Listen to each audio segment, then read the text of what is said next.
Hello and नमस्ते सम्पूर्ण मलाई सबैजना सन्चै हुनुहुन्छ होला। म नि एकदम सन्चै छु। मेरो गाउँले जीवन यापन एकदम राम्रो चलिरहेको छ। यसरी नै चलेको छ।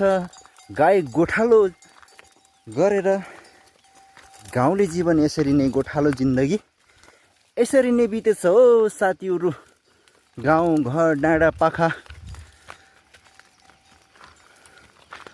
जता कतै हरियाली अनि माथि आकाश चाहिँ बादल लागेर मराडिएर बर्खा मौसमलाई